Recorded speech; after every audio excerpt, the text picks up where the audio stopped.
The tale of the leaf fairy. पते की परियों की कहानी। एक दूर दराज सरजमीन में जहाँ सूरज ने दरख्तों की चोटियों को चूमा और हवा ने पत्तों के जरिए राज की सरगोशी की, वहाँ एक नर्म और आसमानी मखलूक रहती थी जिसे लीफ फेरी कहा जाता था। वो फितरत ही के जौहर से पैदा हुई थी, बदलते मौसमों के रंगों से उसके परों की चमक थी।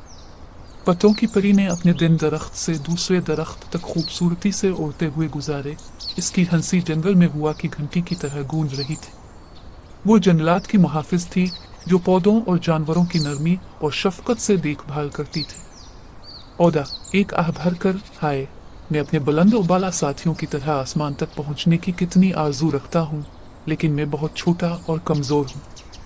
पत्तों की परी पौधे के पास नमूदार होते हुए ड्रो नहीं, हर दरख्त के लिए, खा कितना ही छोटा क्यों ना हो, सही देखभाल और परवरिश के साथ लंबा और मजबूत होने की सलाहियत रखता है। अपने जादुई लम्स से लीफ फेरी ने पौधे की परवरिश की, उसकी मुकम्मल सलाहियत की तरफ रहनुमाई की।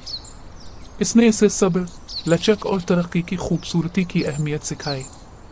जैसे जैसे मौसम गुजरते गए, जवान दरख्त फलता फूलता, इसके पत्ते हुआ में सरगोशियों की सिम्फनी की तरह सरसराहट करते, और उसकी शाखों के दरमियान लीफ ट्री ने अपना लामुतनाही रक्स जारी रखा। उसकी मौजूदगी उम्मीद और हैरत की किरण है। वुडलैंड की मखलूकात कांपते हुए, मेहरबान पत्तों की परी, बराकरम तूफान से पनाह तलाश करने में हमारी मदद करें।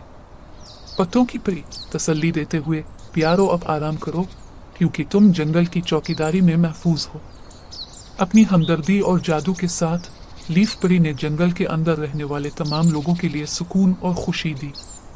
इसकी मौजूदगी तमाम जानदारों के बाहमी रब्त और फितरत में हम आहंगी की खूबसूरती की याद दहानी थी। और इस तरह लीफ फेरी का अफसाना जिंदा रहा, जादू, मेहरबानी और फितरत की पायदार रूह की एक लाजवाल कहानी।